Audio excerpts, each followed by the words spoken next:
Election అప్డేట్స్ను అందరికంటే ముందుగానే తెలుసుకోవాలంటే ఈరోజే ఆర్టీవీ లైవ్ యాప్ని మీ మొబైల్లో డౌన్లోడ్ చేసుకోండి. Welcome to RTV. అభిమానం అంటే హీరోల మీద ఎక్కువగా చూపిస్తూ ఉంటారు కదా. హీరోలు అంటే ఎవరికి ఇష్టం ఉండదు చెప్పని, ప్రతి ఒక్కరు కూడా వాళ్ళ నటనకు కానివ్వండి, వాళ్ళకి కానివ్వండి అభిమానులు కావాల్సిందే. కానీ ఇక్కడ ఇద్దరు అభిమానులు మాత్రం ఒక హీరోని కలవడానికి ఏకంగా రాలి నడకన ఆయన కలవడానికి వచ్చారు. మరి ఎవరా హీరో, ఎవరు వారిద్దరు, అసలు ఎక్కడి నుంచి వచ్చారు, ఎందుకు వచ్చారు అనేది వాళ్ళ మాటల్లోనే తెలుసుకుందాం. నమస్తే అండి. నమస్తే మేడం. మీ పేర్లేంటి? నా పేరు ధనరాజ్ అండి. నా పేరు కార్తిక్ మేడం. కార్తిక్. అసలు వైజాగ్ నుంచి కాలినడకన ఎలా వచ్చారు? అసలు మీ ఊరు పేరు ఏంటి, ఎక్కడ ఉంటారు? మాది వైజాగ్ సీతంపేట అండి. మాది ఈ అబ్బాయిది ఆరులోవలో. అక్కడ ఏం చేస్తూ ఉంటారు? ఇద్దరం ఫోటోగ్రాఫర్స్ మేడం. అంటే ఇప్పుడు అభిమానం అంటే హీరోల మీద ఖచ్చితంగా ఉంటుంది. మరి ఆయన్ని కలవడానికి కాలినడకన అక్కడి నుంచి ఇక్కడ రావడానికి గల రీజన్ ఏంటి, ఎందుకు వచ్చారు? మేమైతే 1-2 years నుంచి ఇద్దరం అనుకున్నాం ఎప్పుడైనా కలుద్దాం, ఫోటో తీసుకుందాం, చూద్దాం లైవ్లో అని. కానీ మా అక్కడ మేము చేసే పనుల వల్ల, మా పరిస్థితుల వల్ల అంత అవకాశం ఎప్పుడు మాకు జరగలేదు. కాకపోతే ఇప్పుడు వచ్చిన దాంట్లో మాకు కొంచెం అన్సీజన్ సమయం దొరికింది. సరే ఈసారి ఎలాగైనా ప్రయత్నిద్దాం, ఖచ్చితంగా కలుద్దాం అనుకొని మాట్లాడుకొని మేము అక్కడి నుంచి బయలుదేరాము. వచ్చేటప్పటికైతే మనం సాటర్డేకి వచ్చాం మేడం. అంటే ఏ రోజు బయలుదేరారు, ఎన్ని రోజులు పట్టింది ఏంటి ఒకసారి మాకు కూడా చెప్పండి. 14th ఈవినింగ్ స్టార్ట్ అయ్యాం మేడం. ఇక్కడికి వస్తే Saturday maximum 11 days walk. Maximum నడిచేదల్లా నైట్ టైం, అంటే ఈవినింగ్ 4 to మార్నింగ్ ఆ డిస్టెన్స్లో, ఆఫ్టర్నూన్ టైంలో ఆపే, ఎందుకంటే ఎండ ఎక్కువగా ఉంది వచ్చే రూట్లోని. దానివల్ల అక్కడ కొంచెం మాకు ఆగి రావాల్సి వచ్చింది. పర్వాలేదు, వచ్చేటప్పుడు బాగానే ఉంది. కానీ ఈ టైం ఇక్కడికి వచ్చినాక కలవడం చాలా కష్టం అవుతుంది. మేనేజర్ కానీ కలిసాం, అసలు అవకాశం లేదనేస్తున్నారు. అందుకే మేము ఏదైనా సహాయం కోరితే జరగచ్చేమో, అంటే ఫ్యాన్స్ ద్వారా లేదంటే ఛానల్ ద్వారా సార్ దాకా రీచ్ అయితే కలిసి ఒక ఫోటో తీసుకోవడానికి అవకాశం ఉంటుందని చెప్పని ఇంతవరకు మిమ్మల్ని పిలిపించాం మేడం. హీరో ఎవరనేది మీ మాటలోనే చెప్తే బాగుంటుంది. ఎందుకంటే ఆయన కలవడానికి అక్కడి నుంచి ఇక్కడికి ఏకంగా 600 kilometers, ఇన్ని కిలోమీటర్స్ నడిచారు కాబట్టి ఆ హీరో ఎవరనేది మీరే చెప్పండి. 6 అడుగుల అర్జునబాబు మేడం, ప్రభాస్ గారు. అసలు మ్యాచ్ చెప్తుంటే నోరు నాకు సగం ఆగిపోతుంది. అంతే మేడం, ప్రభాస్ గారి గురించి వచ్చాం. ఇంకా ఇద్దరం కలిసి బెస్ట్ ఫ్రెండ్స్. అంటే నార్మల్ గా ఆయన ఎక్కడెక్కడే ఉంటుంటారు షూట్ ప్లేస్ లో. అవును మేడం. హైదరాబాద్ లోనే ఉంటారు. అంటే ఇది ఎందుకు అనుకున్నామంటే మాకు అలాగే కలిగి ఇక్కడ ఈవెంట్ అవుద్దని ముందు కూడా తెలుసు మేడం. అండ్ మేము ఫోటోగ్రాఫర్స్, మాకు అక్కడ ప్రెస్ మీట్ కొంతమంది గ్రూప్స్ ఇలా ఉంటాయి కదా, ఆటోమేటిక్ దాన్ని తెలిసిన ద్వారా మేము ఏంటంటే సరే ఈ టైంకి అలాగే రీచ్ అవుదాం, ఇక్కడ ఉంటారం అనుకుని బయలుదేరాం. కానీ మేము అనుకున్నంత తొందరగా రావడం అయితే నడవడానికి అసలు అవ్వలేదు అనమాట. ఈ వర్షం పడడం దానివల్ల గ్యాప్ అయిపోయింది. ఫస్ట్ 2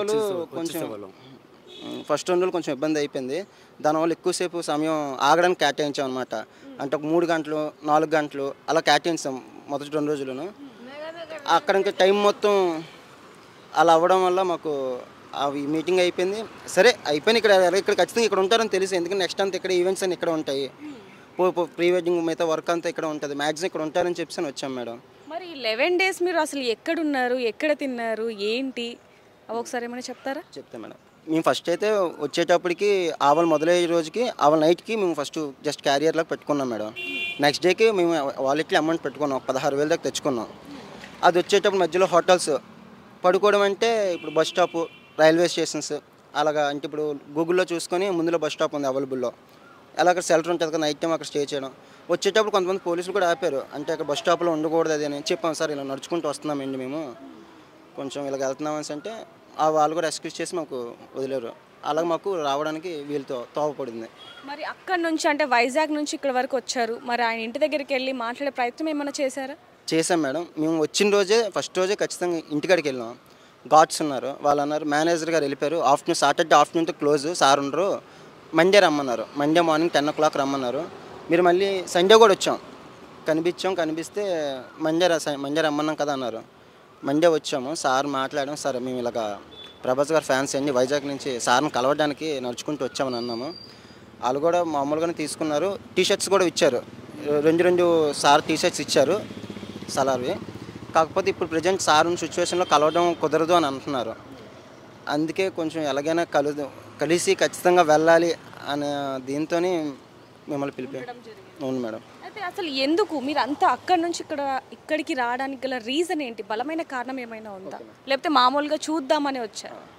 మామూలుగా అంటే madam just sir cinema shooting అయినా, లేదు అంటే వైజాగ్ చాలాసార్లు వస్తారు, షూటింగ్ అవ్వచ్చు, దేనికైనా అవ్వచ్చు, లేదంటే ఫ్రీ రిలీజ్ ఫంక్షన్ కానీ. అక్కడ కష్టం, ఒక్కసారిగా సార్ని పట్టుకోవడం, సెకండ్ ఇవ్వడం, లేదా పక్క నుంచి ఫోటో తీసుకోవడం అది అసాధ్యమైన పని. పోనీ మామూలు బస్సు ఎక్కి ఇలాగొచ్చి ఇక్కడ చేద్దామన్నా కష్టం. అక్కడి నుంచి ఇక్కడ ఇంత దూరం నడుచుకొని వస్తేనే ఇంకా 5 రోజులు, ఇప్పటికి 5 రోజులు అవుతుంది ఇక్కడికి వచ్చి. ఇప్పుడు మినిమం ఇంకా చూస్తామా లేదని ఇంకా అనుమానం మాకే, అసలు ఆ ఫోటో తీయించుకుంటామా లేదని. అందుకే సరే ఇదేదో కష్టం అని చెప్పేసి ఇలాగ ఒక తోవను ఎత్తుక్కొని వచ్చాం మేడం. అంటే కేవలం కలవాలి, ఒక ఫోటో దిగాలి అనే కారణంతో ఇక్కడికి వచ్చారు. చూసారు కదండి, అభిమానం అంటే ఏ విధంగా ఉంటుంది ఏంటి అనేది. ప్రభాస్ గారి కోసం దాదాపుగా 600 కిలోమీటర్లు కాలినడకన వచ్చి ఆయన్ని కలవడానికి ఇక్కడ పెద్దమ్మ గుడి దగ్గర అయితే వీళ్ళు ఉండడం జరిగింది. మరి అతి త్వరలోనే ఆయన్ని కలిసే అవకాశం రావాలని కూడా మనం కూడా కోరుకుందాం. Thank you. మరిన్ని వీడియోస్ కోసం ఛానల్ ని సబ్స్క్రైబ్ చేయండి, లేటెస్ట్ అప్డేట్స్ కోసం వాట్సాప్ ఛానల్ ని ఫాలో చేయండి అండ్ లింక్ డిస్క్రిప్షన్ లో ఉంది.